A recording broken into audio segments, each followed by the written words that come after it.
All right, everybody, welcome to episode 20 of No Putts Stuff. Yep. Perfect timing. FedEx delivery. I guess I should see what that is. Who would have ever thought that a act like this would have made it 20 shows, but we're High here. High five. All right, so let me do that again. That was terrible. You sure you don't want to try it? I think you should have to try it. Welcome to episode 20 of No Putts Given. Whoop, whoop. Boom. Star is born. No Putts Given is powered by mygolfspy, the most extensive reviews in golf. Before you buy, mygolfspy. 9 million readers do it every year. Check us out. All right, welcome to episode 20 of No Putts Given. I can't believe we've made it this far, but we out here. And today on episode 20, we're talking 2019 Most Wanted Wedge Test results. We're talking Bryson DeChambeau. Is he the smartest golfer or the dumbest scientist in the world? We're talking Rory versus Brooks. Is this really a rivalry? I don't think so. The Odyssey Stroke Lab putters new from Odyssey for 2020. We've got one called the Black 10 and a bird of prey you're going to want to find out about. Spider! Let's get it. And I figured we'd start, Sam, with a quiz about Most Wanted since we've ended the year. It is the end of the year. We done.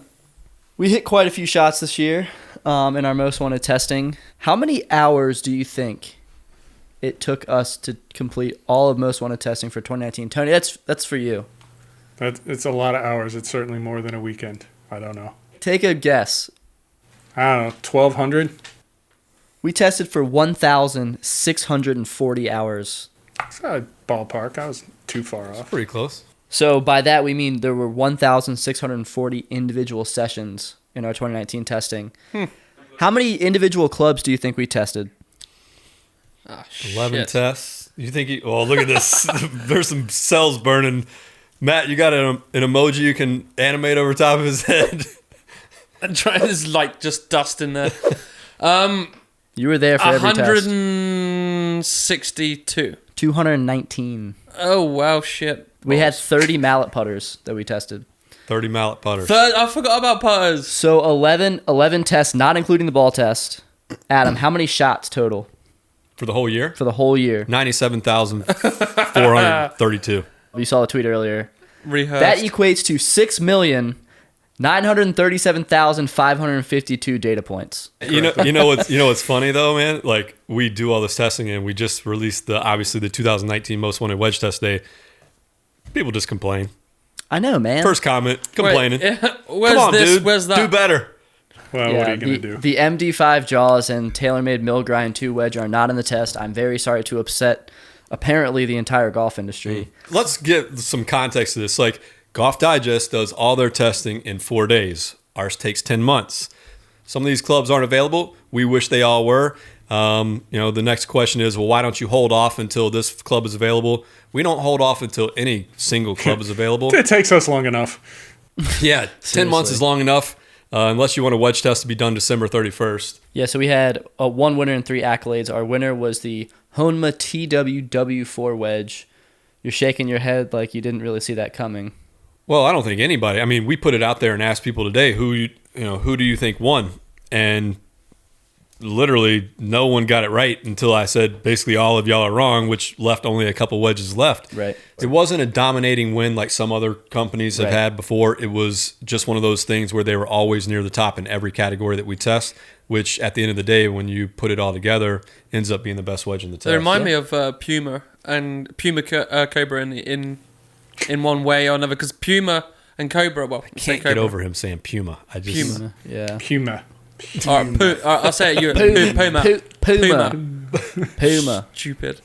They're up in the top 5 pretty much in every single test. It's been a good year for Cobra, yeah.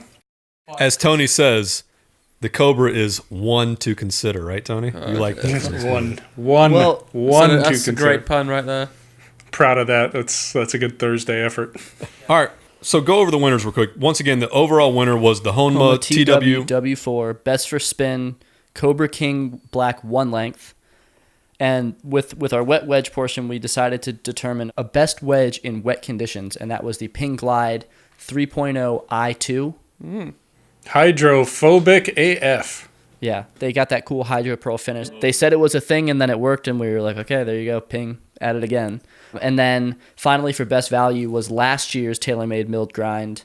It's still on their website, so I know it's not discontinued, but it's only $109. So if you want a good wedge, and that one was the best for a spin in our wedge test last year, I believe, right, Tony? Yeah, it was a good wedge, still a good wedge, and like you said, $109. And yeah, I mean, as wedges continue to increase in price, I can remember back in the day when Vokies were $99. All right, so the three main takeaways from the wedge test this year are impactful. This is our most intensive wedge test we've ever done. And the three main takeaways are: 1, spin is definitively lost when moisture is introduced, except for a couple clubs, really. Well, and 10 to 60%, right? There's your range.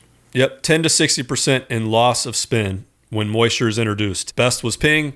Worst was Tommy Armour. Yeah, I think it was Yeah, Tommy. Over and out 2.0. There was close. There was a few down there. Yeah, All right. there were some a handful of really disappointing. Whoa, that's way too much to give up when it gets a little wet, because it's almost always a little wet on the golf course. We found wedges in wet conditions spinning the same amount as you're spinning your driver. Yeah. You do not want that. You want consistent spin on every shot, theoretically. The other thing is, number 2, launch increases in wet conditions. So not only is spin loss, but launch goes higher. And 3, tech in wedges is real. And whether that's in a fancy word like hydrophobicity or special different Hydroflow milling. micro grooves. Yeah. Or, different type of groove milling patterns that help get that same thing. But tech does matter. And we found that to be true very quickly. And the data is the data, folks. You can argue it all you want, all day long, all year long if you want. It's just what happened. It's just what happened. See if you can go out and try those products and notice a difference, because we're already seeing golfers trying them and coming back to us and saying, wow, I literally see an incredible difference in launch and spin, right? Just trust us. If it's one trust for us, do the wedge. And if you're not going to go out and buy hydrophobic coated wedges, at least try to keep your golf ball as dry as you can. Make sure your grooves are clean. Wipe down the face. Carry a towel with you if you're playing in the But moisture. wait, that's going to slow down play. We can't have that. I saw that. Oh Some my guy God. commented, I thought you were trying to help pace of play. What? Yeah, play quicker when you walk quicker and if spin. you hit better shots, you're going to get closer to the hole. Whatever. We can't go down that rabbit hole. Is this guy the smartest golfer or the dumbest scientist? People on social media and in the media in general, joke Bryson all the time, right? And I think there might just be a little bit jealous, though, because if you really think about it, he's one of only 3 golfers ever to play golf that won the NCAA championship, the US Am, and 3 wins before he's 25. So, he gets a lot of, grief about everything he does, but he understands why a lot of things happen when the ball's in flight and when the club's coming into the ball that a lot of other golfers Probably wish that they thought. bingo, So let's take single length irons, all right? Single length irons he started with when he was 17 years old. He built his own set with his own teacher and went from there to have Adele Golf build him a set, Frankenstein set for sure. Tony, you knew a lot about the Cobra deal when it first happened, but does single length irons even really exist again in golf right now if it's not for Bryson DeChambeau? I mean, nobody's talking about them, that's for sure. And it certainly had an impact. I think it's been probably the best thing for Cobra's iron business in recent memory. So I love the concept of single length. I think if we started back over, right, and no club had ever existed, and we started over right now, I think single length would be the better way to go. We're always talking about reducing variables, right? So at the end of the day, Bryson, back to him in the one length, is trying to just basically become the best human robot possible, right? The most repeatable swing you can. And that's the goal of pretty much every golfer. Right. And touche. having one length irons reduces a potential variable, right? So, and especially in that single plane swing that he's swinging, he's looking for the exact same repeatable thing over and over and over, right? So he definitely impacted one length irons for the industry. The second one is the flag stick in versus flag stick out, right? Not only did this guy get it right based on our tests, I still think is the most definitive test, and I'm still waiting for Golf Digest to come down here. He also got right what we found, which was that the COR of the actual flag stick was also a factor. Yeah. Makes a big difference. We just played this past week. It was so nice to play with the flag stick in. Played a tournament in 3.5 hours. It's great. We were the first ones in by a long time. Mm-hmm. Yeah, and we started off the first hole and almost pulled it, and I was like, "The hell am I doing? What are we doing?" We did that test. Put that flag back in. So, and the third one, which is what we just found, was everybody joked him for months. It felt like, And that poor guy, who was it spraying those balls? Rayberg, Adam Yeah, Rayberg poor from Adam. Bridgestone. I told him, I've told him that is your legacy, man. You will forever be remembered as Bryson's ball spritzer. Yeah. it was one of his like 7 takeaways, and he said one of them's a secret, right? He wasn't going to tell people. He's like, golfers know about it, but they don't know the why. And part of the why and part of the secret had to do with the wetness of the ball and the effect that has on golf balls, which we found to be true. So once again, this guy has been right time after time after time. And Tony, I'm sure you've got a couple instances where you're thinking he might not be that right. I mean, it's one of these things where I think he drives people crazy because he's a little over the top with the nerd speak sometimes, and occasionally he'll say something that's not scientifically accurate or technically accurate in terms of the verbiage he uses and whatnot. And so I think people are looking for excuses to pick him apart. Yeah, but the unfortunate part too is like, just because you're trying weird things, it doesn't always stick, like you say. And all these people are seeing him do things and picking on him or, busting his balls on social media. And it's like, dude, the guy's literally, why do you think he's doing these things?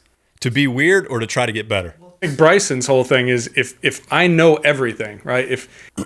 If I have every piece of possible information in front of me, then I can make the best decision about what to hit and how to hit it. That sounds great. Unless you're standing over the shot thinking about those 7 things, in barometric pressure. For 40 minutes at a time.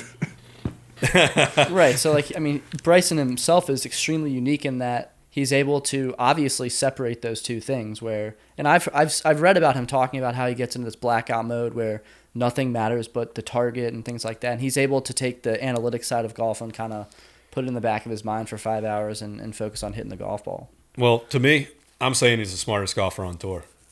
Yeah, I'm going. I agree. I think he's smarter than Dustin Johnson. That's it? That's the only person he's smarter than? Thing about Rory and Brooks Koepka, right?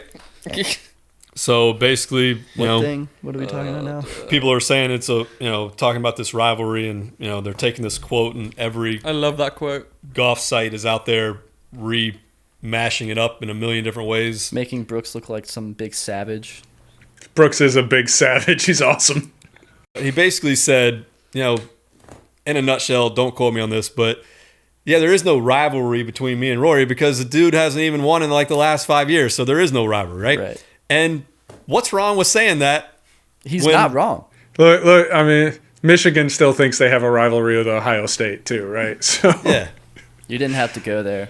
If you think about it, if you think of any other sport, you can see a rivalry. Like for me, soccer is my team, Everton versus Liverpool. That's half a mile down the road. The two stadiums are together. That's a big rivalry. Think about golf. There is really no rivalry. So that's really the question. It's less about, I'm not going to dive into the Rory and Brooks thing because what Brooks said is a fact. But that brings me to the more bigger question, I guess, and that is there actually currently any rivalry in golf? Can you name one? Tony, can you name one? one rivalry in golf. Yeah. Right now, currently. Everybody versus Patrick Reed. You literally just took the words out of my mouth. I was going to say that exact sentence. I swear to God. Bubba versus his caddy. I mean, Yeah. What was it? Sergio versus Kuchar versus the world, right? Kuchar versus the caddy. I mean, you had Tiger Woods and Phil Mickelson is probably the closest thing you But get. that was close thing we bullshit too. had. But that was the most marketed rivalry that they could come up with in golf, and it was lame as shit, Yeah. It was more of a David and Goliath rivalry rather than a two equals. So do you think that the media is just trying to make golf cool and make golf have a rivalry that doesn't even exist. Yeah, I mean, there's no real good stories going on right now. Tiger Woods is coming out with a memoir, but that's about the biggest thing in pro golf news right now. What do you think about that Tiger memoir, Tony? I want to hear it. Whatever. Like, Is that the thing on Netflix or whatever it is? He's writing a book. YouTube. Wake me up when it comes to video. No, he's writing a book. He's writing a book. I ain't gonna read it. I'm definitely going to read it. I can't read. I'm probably going to pre-buy it. This episode is sponsored by Grammarly. Yep. My favorite friend. Tony's too when he edits all your articles. Tony loves my articles. You know, That Tony, is you know not what? true. You know what I'm gonna do? True. Tony, you know what I'm gonna do is I'm gonna put like supple in every article, and you have to go and find it, just to piss you off. He control. Like, why? F Honestly, why would you need to do anything differently to piss me off? It's so true. All right, next up is the new release from Odyssey, and it's called the Odyssey Stroke Lab Black 10 and Bird of Prey. Where do they come up with these names? Does Odyssey not have a number 8? For like 8 legs, as an example. Yeah. I don't think they came up with this one themselves. So when you see these two pictures that are going to be presented side by side, do you see one spider or two spiders in that? Can we throw up a PXG operator and make it 3? Can I throw this one out there? Who came up with the spider? TaylorMade. This is the thing. Like, Are you sure? who knows who invented anything anymore in the golf industry? I'm mean, confused. Sean Toulon may have had a hand in it while he was at TaylorMade. Well, there was a Frankly Frog that you guys might not remember. No. I definitely. There was a remember that. Futura or the remember Scotty that. Cameron putter that had the Adam Scott played with the first Kind of like a experimental. pre-spider, sure. And then the Spider, and then the Odyssey No, you forgot the operator. and the Tour Edge, I think you should bring back that 3-ball putter that was like bigger than the bag. the Dave Pells. Is that the one with the We 3 had golf one, balls? yeah. The Yeah, Odyssey? we got one. That's OG. 2-ball, 3-ball. I want that. Yeah. Yeah, That's Odyssey. what you should have putted with last week. So, what do you know about the new 2 putters from Odyssey, Tony? High MOI mallets, right? And their argument is because of the multi-material construction, they can make a putter similar to, a spider shape-wise, but with significantly higher MOI. Bird of Prey is one of the models, right? Odd shape, but Odyssey isn't afraid to go odd, right? But the MOI on that putter, 5,712. I think 1,000 to 2,000 higher than the putter we're referring to. And about 5,000 higher than the new Cleveland. Yes, the front line. Which The goes- no MOI putter. No yeah. MOI. That's right. The other thing is the Stroke Lab shaft. So for anybody out there that doesn't remember, the Stroke Lab shaft is a new putter shaft technology that Odyssey has that's caught on pretty well, not only at retail but on tour. Has it? I mean, I think so. there's a bunch of them out in the marketplace because they put them in every one of their putters, and Odyssey's the number one selling brand in terms of Correct. units on the market. So That brings me to the question: do you think moving forward the steel shaft is dead in Odyssey putters? I hope so. I mean, again, it's like there does seem, all joking aside, right? There does seem to be something in the technology. For any given golfer, it's almost always going to be just as good as a steel shaft, and for some golfers, it will be demonstrably better. So, if you have a chance to try it, why not? Yeah. There you go. Tony, you want to tell anybody about your trip to PXG? You got to super play with Gary Player. Yeah, I played with Gary Player and Linnea Strom. Had a great time. That's all I can say for now, just as well, because I got to run dance class calls, guys. So All right. enjoy the rest of this without me. So no marriage tips? Oh, well, before you go, you got to give Harry a marriage tip really fast. I guess it's marriage tip. It's not so much a tip as it is reality. As one of my buddies back in Boston said, he's like, one day I got married, and as far as my wife's concerned, that's the last time I did anything right. So take that with you. Might use that one. Damn. Sam, you want to give any marriage advice? No. You certainly don't want to take it from me. Yeah. Here, I've got a tip for you. Don't download Tinder. Or don't get caught with Tinder on it. Have a burner There's phone. no with way. Tinder on it. Burn If you're going to download Tinder, just come over to my house or go on my phone. I'm not even going to entertain that option. Good man. Yeah, for those guys who don't know, I'm actually getting married on Friday of next week. Congratulations, brother. Yeah. Good luck with the wedding. So no putts given for you next week. I will not be here next week, so I'm sorry from all my fans. That is that one fan, which is my mum.